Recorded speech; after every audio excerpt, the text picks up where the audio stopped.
Okay, so this is part 2 of our immune system talk.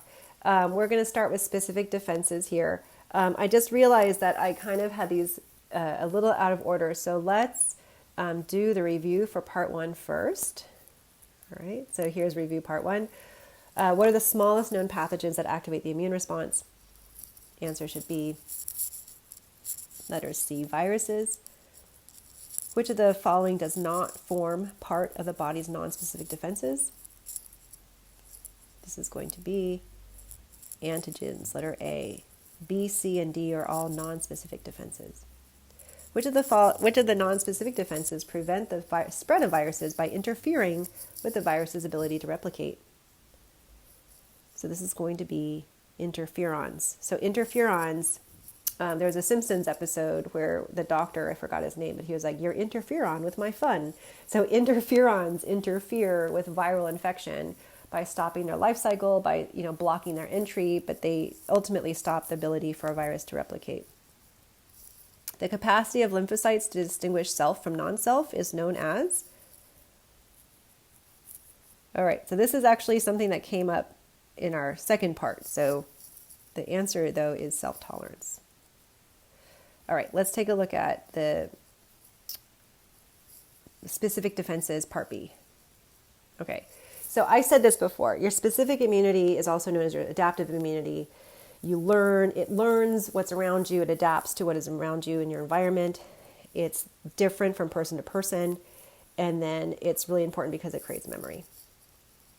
All right, so one of the most important things about specific defense is that your B and T cells are going to respond to specific molecules on the surface of your invading pathogens, and those are called antigens. So antigens are short for antibody generating, right? That's where the word antigen came from.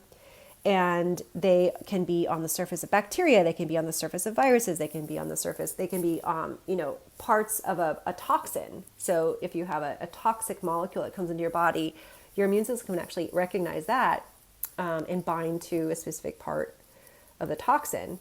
So it's any very specific small portion of a larger object that's the antigen. So some of your immune cells, like your non-specific immune cells, can recognize those antigens and phagocytose them, right? So they can get rid of them. And then your more specific immunity will recognize antigen, but they don't necessarily clear it by phagocytosis. They have other means to clear the antigen. So let's take a look at our B cells and T cells. Now, moving away let's talk about antigens really quickly. Antigens, in order for your immune system to see this foreign molecule, the bigger it is, the more complex it is, the better of an antigen it is. So your immune system is more likely to detect a large, complex, protein-based antigen and respond to it. And so other antigens, which are smaller, maybe they're carbohydrates, they're not as easily detected, and so you might get a weaker immune response if you have those kinds of antigens. So the larger, the more complex and protein-based antigens are the best for your immune response. So in terms of like vaccine making, right? The people who make vaccines are going to want to create something really large and complex and big protein to recruit more of an intense response from your immune system.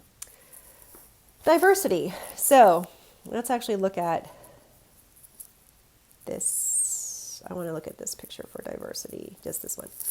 So diversity means that your T cells and B cells are all going to come out of your bone marrow or thymus with a very diverse receptor array on the surface of their cells. So each one of your B cells that comes out of your bone marrow are going to have a slightly different receptor on the surface. Okay, so they're going to recognize the slightest differences in those antigens, the shape, right? The molecular interactions, whether it's like, a charge interaction, hydrophobic interaction, whatever it is, it's going to be different on every single antigen.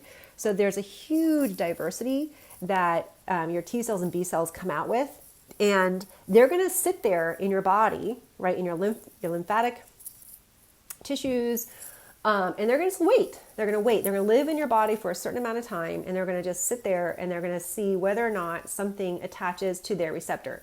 Is there an antigen in your body that's a match with that receptor type? Okay, so it doesn't have to be perfect match, but it has to be close enough where there is binding.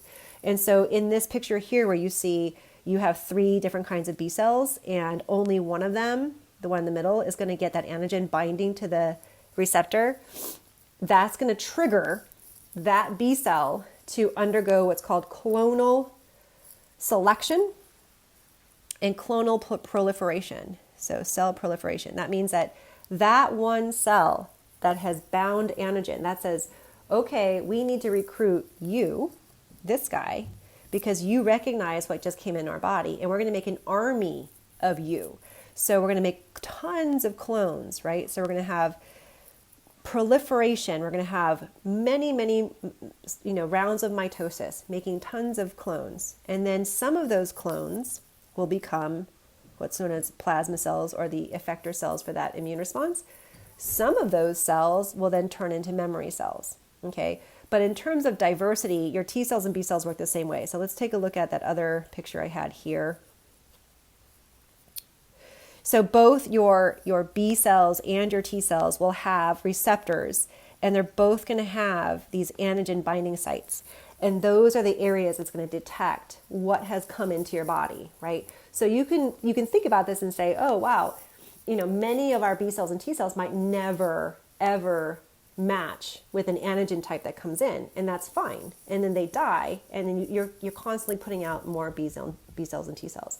So it's kind of like having a deck of cards, and you're just shuffling the deck of cards, and then you get a new receptor type every time you shuffle those deck of cards. And by shuffling the deck of cards, it's a genetic shuffle, okay? But just that idea that you get this huge diverse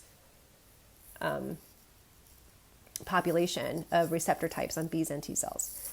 All right, and then memory, right? Of course, memory is really important to our specific immune response. And let me see.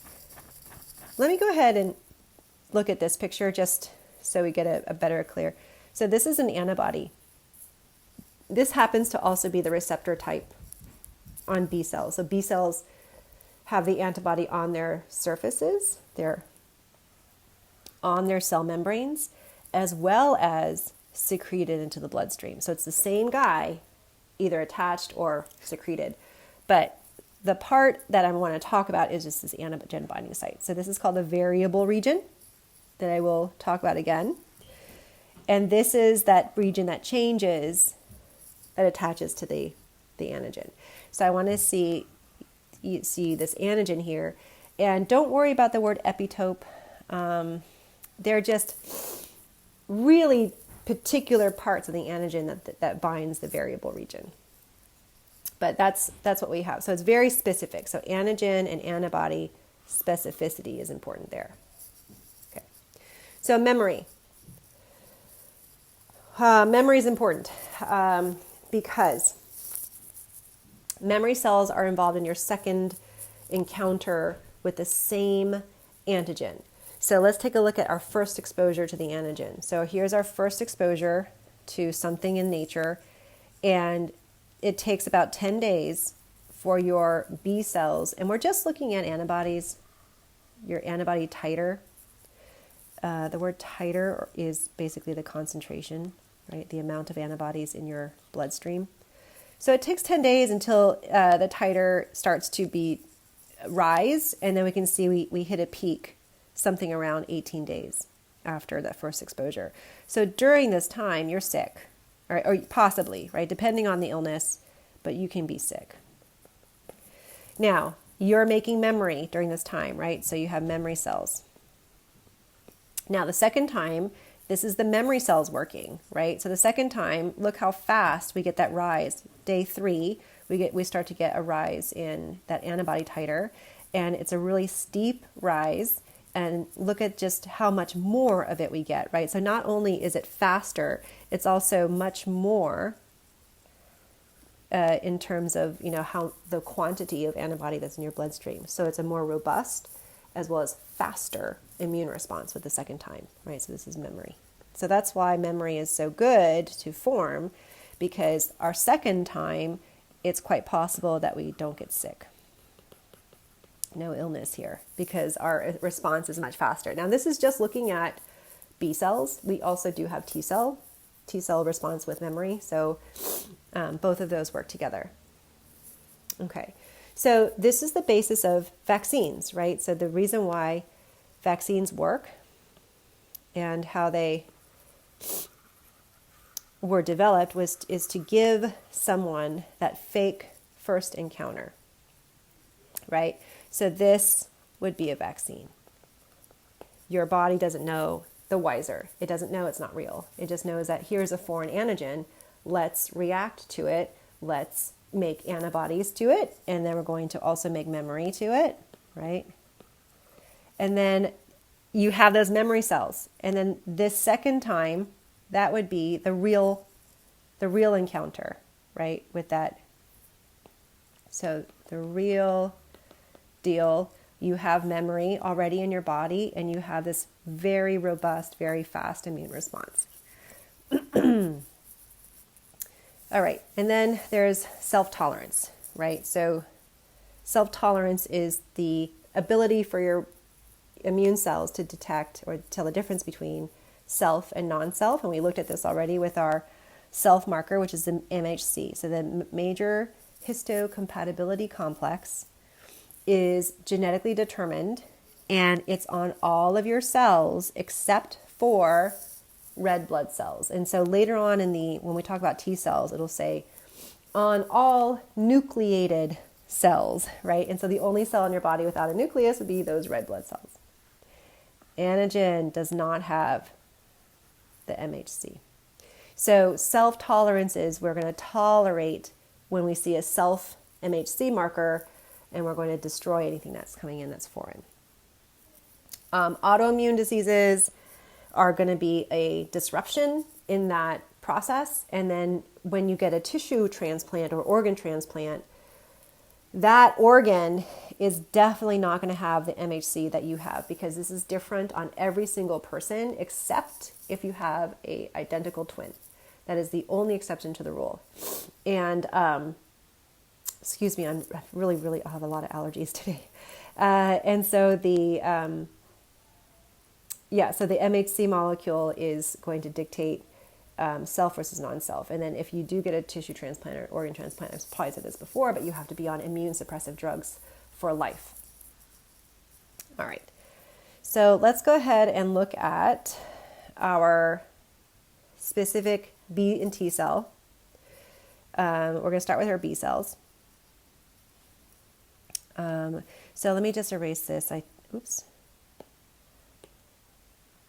Okay, so our B cells. So the B cells, again, we're generating a lot of B cells. They all have a diverse receptor type. And the one particular antigen that comes into your body is going to, there's going to be like one or maybe a couple B cells in your body that respond to it. So it's going to respond, it's going to be recruited to undergo lots of divisions to proliferate. And this is also called clonal selection, you guys. This clone, because you can think of your B cells as all like clones, except for that different receptor type. This is clonal selection. This is a clone that was selected to undergo proliferation, which is also called clonal proliferation. And then again, we have differentiation. Once you have an army of these clones, then some of them become plasma cells and some of them become memory cells. Plasma cells are going to secrete those antibodies. Okay, they're going to be in the bloodstream. And that's what B cells do. They secrete antibodies. They don't kill. Okay, they really, that's not their primary job. They can phagocytose. We'll talk about that in a second. But what do these antibodies do, right? So it turns out that there's different kinds of antibodies. Oh, and before we get to the antibodies, I will say that the B cells do get help. So there is a certain kind of T cell called a T helper cell. And sometimes T helper cells need to come in and activate this whole process. And sometimes T cells don't. And so if you look at T-dependent and T-independent antigens, some antigens will prompt B cells to proliferate and produce antibodies without T cell help. That's called T-independent. But those don't have any memory. And then T-dependent, when a T helper comes in and sort of gives a boost to that immune response, then you get those antibodies and also memory. So there's two different, just so you guys know that the T cells help the B cells in a T-dependent manner, but then also B cells can be T-independent. All right, let's look at antibodies. So again, the antibody structure, we can go back to where I had that picture. Let's just do a quick. This is the antibody structure. Antibodies have this letter Y to them. This letter C stands for constant region. So that is the same on every antibody. And then the V is for variable region. And that's that part that changes with that genetic shuffling. And that's the part that recognizes antigen. And if you look at this, right, each antibody can bind to two antigens because it has two antigen binding sites. So that's going to become important when we look at what antibodies do. So what do antibodies do? Okay, so I'm not going to have you guys memorize all these different antibodies because I know that in your microbiology class will. I want you just to take a look that they do have different specialties and that I want you to know just two, IgG and IgM, just because they are involved in the primary and secondary immune response. So let's just take a look at that. So in this primary immune response, you can see that IgM ticks up first. This is the very first antibody made, and then IgG is made after that. So this is your first immune response. Your second immune response, your IgM, is made. However, the IgG takes way over, right? The IgG becomes the really predominant antibody in the secondary immune response. So you can actually use this and you can look at someone's antibody titer and you can look at the ratios between IgM and IgG and you can determine whether or not it's a very first time they've had the immune response or it's a second time because the ratios are very different. And then IgM is your predominant antibody, the first response. Okay, what do they do? So antibodies have different roles. There's five things that they do. So let's take a look at each one. The first one is called neutralization. So what antibodies can do is they stick to your pathogen. They just muck it up. They just wrap, they tag, they bind to the antigen, and they make it impossible for that pathogen to attack your target tissues. So if this was a virus, for example, it would block the virus from entering into your cells. If this was a bacteria, it can maybe block the bacteria from working its way deeper into your tissue. So it just neutralizes the activity of the pathogen. Number 2, agglutination. This is the same concept we looked at with the blood typing. blood typing.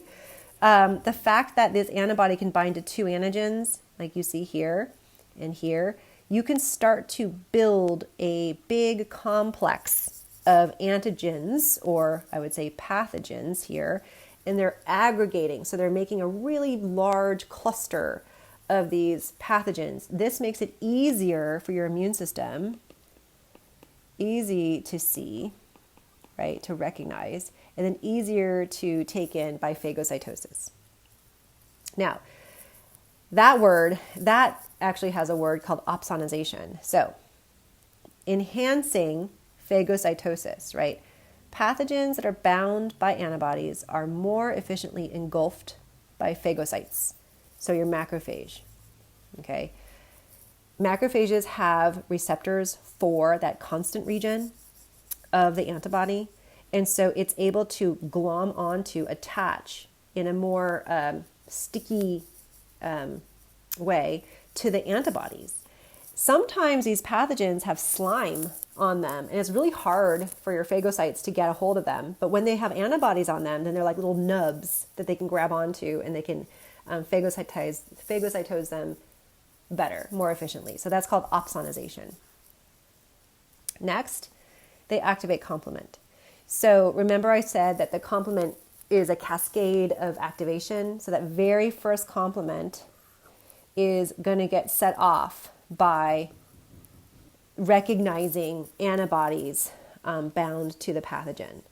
So that's what it is. They activate, your antibodies will activate the complement system, right? Antibodies bound to pathogen will activate the complement cascade. Next and last, we have enhancing NK cell activity. So abnormal body cells that are bound by antibodies are recognized more by NK cells and are subsequently lysed. Okay, so if your body cell has an antibody on it, like a virally infected cell, and this is another thing that, they're looking at using your immune system to fight cancer. So what if this was a cancer cell? And what if you can create an antibody that tags a cancer cell? Then you can recruit your natural killer cells and kill your cancer cells, right? Wouldn't that be nice? So that's one of the, directions of anti-cancer therapy that they're looking at.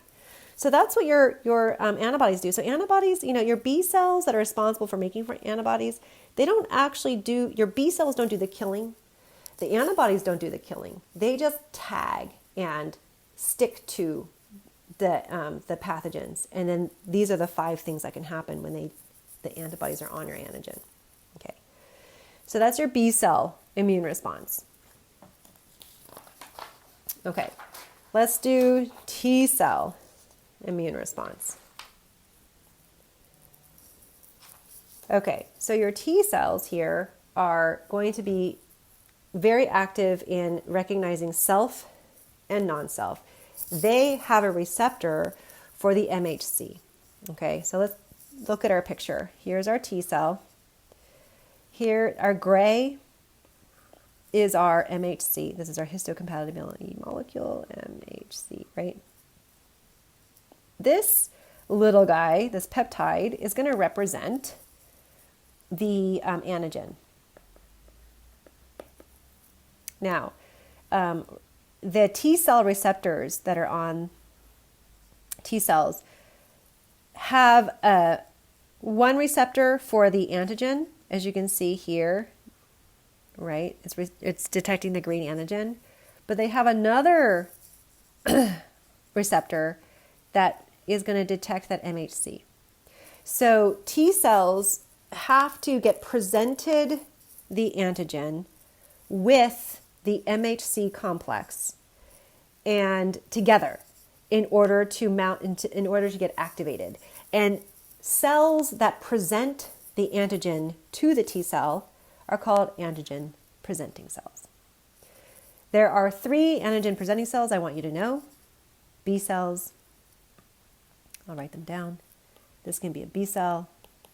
This can be a macrophage or a dendritic cell. Dendritic cell. Okay. So again, this is your book's image. Here is, let's look at the picture, right? Here is a virus infected cell. Okay, and then also your normal random cells can also be antigen presenting cells. So this is a virally infected cell. Your cell is chopping up that virus into fragments, and it's putting together a little fragment of that virus with an MHC molecule. Now, the MHC molecule is put up to the surface with that little fragment of the virus, and basically this is acting as an antigen presenting cell. It's basically saying to the T cell, hey, look, here, this is me, because I have the MHC, this is what I got, and then you need to recognize both of them, right? So that we have a T cell receptor, and we also have an MHC receptor, so it's either CD8 or CD4, depending on the T cell. So cytotoxic T cells tend to have CD8, or they do have CD8. Helper T cells have CD4. Either way, they detect the MHC. And don't worry about class 1 versus class 2, because that's a lot of memorizing that you have to do. But just know that they both have to detect the MHC along with the match. So there's 2 matches that have to happen, right? The T cell receptor has to match the antigen, and then the CD4 has to match the MHC. So this here is the antigen presenting cell. So your professional antigen presenting cell, which is macrophage and dendritic cell. Okay. So here are your antigen presenting cells. These are the professional, quote unquote, antigen presenting cells. So these are the three I want you to know: dendritic, macrophage, B cell. Don't worry about any of this. Like all this stuff here is too detailed. I just want you to know the types and I know where they are. Okay, so that's it. So that's written down in your outline as well. Okay. Now, in terms of what T cells do when they get activated, so there's that recognizing the antigen, recognizing the MHC, they get activated. What do they do? Depending on their receptor type, CD8 becomes a cytotoxic T cell. CD4s become activated helper T cells. Okay. Both of these have different jobs. So cytotoxic T cells, we saw this earlier. Remember how we said it was very similar to the natural killer cell in that it actually can put perforins into the cell to lyse it or put granzymes into it to undergo apoptosis. So cytotoxic, cell, poisonous to cells, right? They actually kill. So cytotoxic T cells kill cells. Helper T cells don't. Helper T cells, what they do is they activate. They activate everybody. So in your notes, the helper T cells, which are CD4 positive, they secrete cytokines. They activate both B cells, T cells, macrophages, NK cells. They just basically bolster up your immune response. If you did not have helper T cells, you would not have an immune response. And this is what HIV, the virus that causes AIDS, HIV virus would infect helper T cells because they used CD4 to get in. They used that CD4 receptor to get in. So they would wipe out the helper T cell population. And then you guys probably know that people who had HIV very early on when there was no treatment and no drugs, they ultimately always died. They got AIDS, acquired immune deficiency syndrome. So they acquired immune deficiency. Their immune system was completely shot. And they died of things that would be harmless to anybody with a normal immune response. So that's how important your helper T cells are. And then there's another T cell called suppressor T cell. In your notes, I don't have a picture of it, but that is a T cell that suppresses or regulates your immune response. So it quiets it down when it's over, when it's time to be over. Okay, so overview. We're reaching the end here. We have our innate immunity, which is going to be our barriers, our chemicals, and then these cells, right? The non-specific cells. Then you have your adaptive immunity, which is then your B cells and T cells. I didn't mention this before, but your B cells are called your humoral immunity because your antibodies are in the blood. Humoral means blood. And then your cellular immunity is your T cell immunity because the cells actually kill cytotoxic T cells, CD8. Okay? Now, there's some overlap, of course, with natural killer cells, and we don't talk about this guy. So don't worry about that guy. All right, so let's look at our different kinds of immune responses. So this is fun. There's two different kinds of immunity. There's active immunity and there's passive immunity. So let's look at active first. Active immunity means that your immune system has to get stimulated. There is an active working immune system in your body. How do you get that naturally? Well, you get exposed. You have an infection, whether that infection makes symptoms or not, right? We know now that there's asymptomatic infections. Like you can be infected with COVID or like the SARS-CoV-2. You can be infected with any random cold virus and you might not have any symptoms. But that infection but your immune system is working, right? It's trying to stop that virus. Natural active immunity. Then there's artificial active immunity, and that's vaccinations, right? So vaccines are an introduction to the microorganism or its antigens, or it could be a piece of a toxin. If the toxin is the problem, then it could be a little piece of that toxin. And your immune system mounts a primary immune response thinking that it's the real thing. And then it creates memory so that you have that memory for next time. So this is called artificial active because it's man-made vaccines. In terms of passive immunity, this is where your immune system does nothing. You sit back and you have immune given to you. So in nature, naturally, this happens with maternal antibodies. So with breastfeeding, antibodies from the mother can travel through the breast milk and go into the baby. Now, you might be thinking antibodies are proteins. Doesn't the baby just digest these proteins? And the answer is no, because in those first few months, the baby's acids aren't really geared up yet. So it's a very sort of mild environment in the stomach, and the antibodies do survive. So that passive immunity gets passed on to the baby. Artificially, we have these antibodies that can be generated in an animal or in a person. And those antibodies, or you can genetically engineer them, and you can have yeast or bacteria make them actually. So in any ways, like the idea is that you're giving somebody antibodies, right? You're not waiting for that person. The person might be so sick. This is what President Trump got, right? When he got the SARS-CoV-2 virus. He got a dose of monoclonal antibodies. So antibodies that were made elsewhere that were recognized, we'll just say COVID because it's easier than SARS-CoV-2. But the virus that causes COVID, it recognized that, right? And so if you give somebody those antibodies before their own immune system has time to make it, remember it took like 18 days for it to really get super high. You're basically giving them that passive immunity, and then those antibodies can go ahead and do those 5 things we just talked about, right? They agglutinate, they opsonize, et cetera, et cetera, et cetera. So you're giving them this passive immunity artificially. Okay, so those are the 4 sort of scenarios that we have for immunity. And this is just the picture. I won't go through this one. This is just if you're curious about the vaccinations, when you should get them, at what age. You can look at this. I'm not going to make this required material at all. And then this is just disorders, immune dysfunctions. So I already talked about tissue grafts. I'm going to talk about letter D, immune dysfunctions, and allergy being which I'm suffering from right now.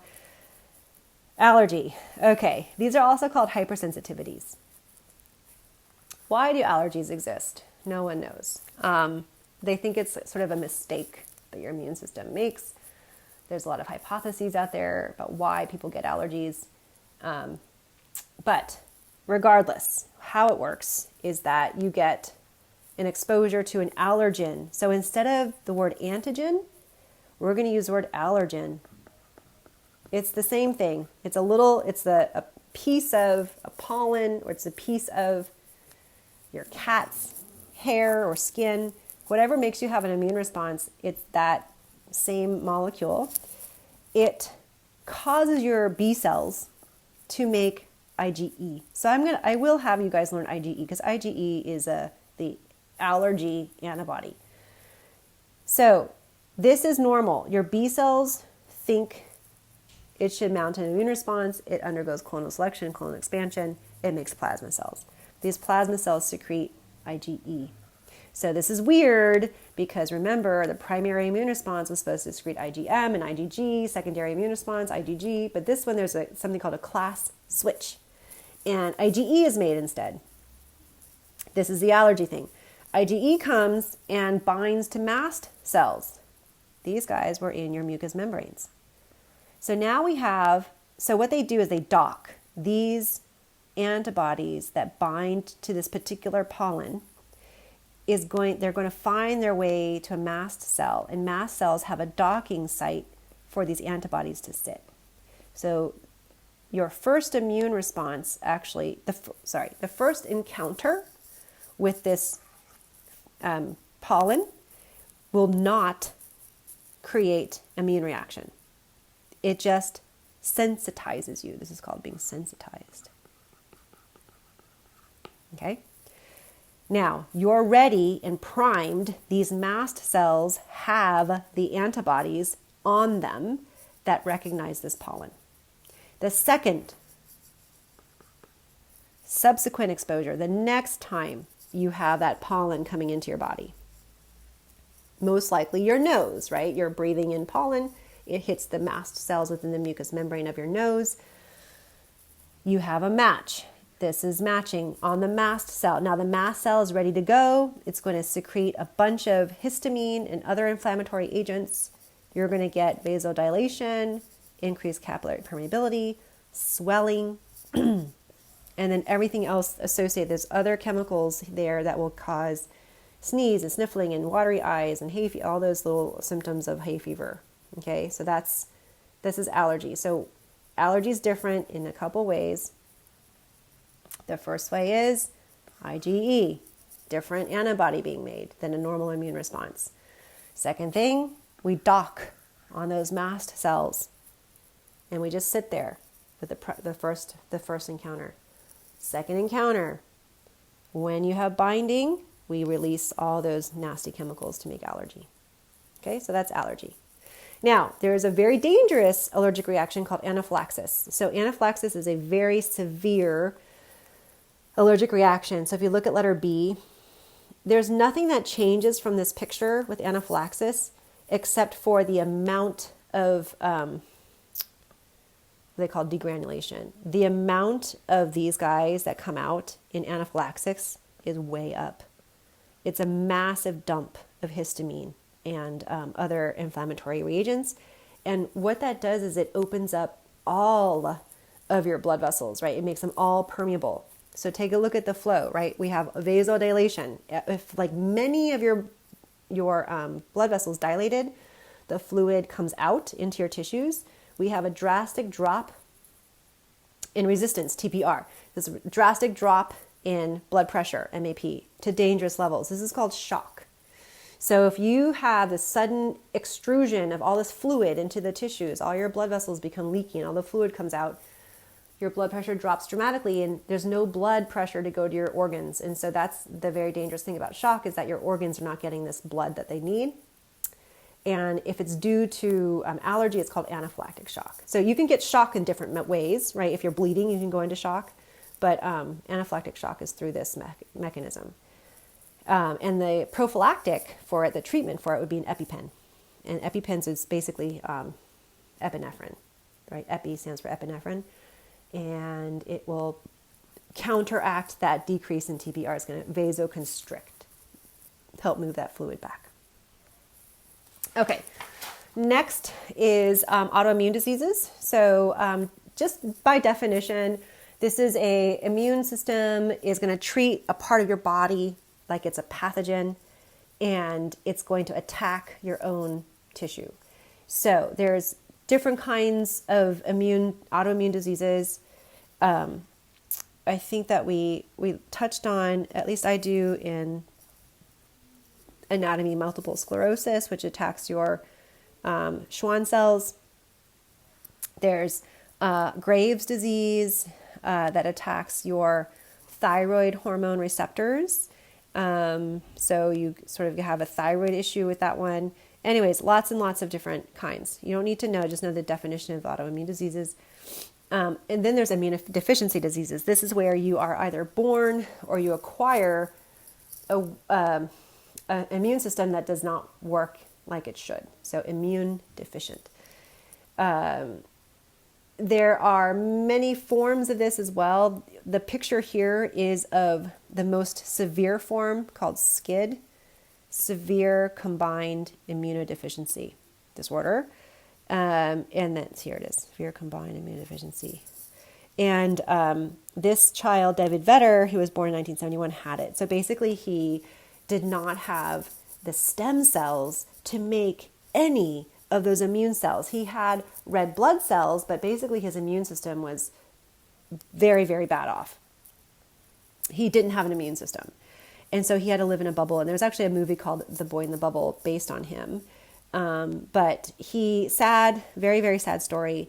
They wanted a bone marrow transplant, right? Because that would give him those stem cells and he can generate his own immune system. But there was no match because they're looking for the MHC, right? That's the key. You want to look for MHC matches, and it's really hard. And they finally accepted. They used his sister when he was 12. He had a transfusion from his sister, but his sister's bone marrow had a Epstein-Barr virus in it. There was a virus in it, and he died from that viral infection. So it was really sad. He died at 12. And stress and immunity, as you probably already know, because we talked about this in the semester, that stress can cause a secretion of cortisol, right? And that cortisol can cause your immune system to be suppressed. So it's going to decrease the number of leukocytes you have, decrease anti-inflammatory activity, so it just suppresses your immune system. But you guys know that. We talked about that. All right, and we're done with the immune system, so just some questions to wrap up. Which of the following descriptions best defines clonal selection, a process that is absolutely necessary for the immune response? Pause it to take a look at your questions. The answer is letter A. The process by which thousands of antibody molecules frequently clump together and neutralize antigens is known as what? So that would be letter C, agglutination. Which is the most common class of antibody produced in the primary response to an antigen? So primary response is going to be IgM, letter D. Which cells are directly responsible for cell-mediated immunity in that they kill cells that have been infected by viruses or bacteria? So out of your choices, it's cytotoxic T cell, letter C. And we're done.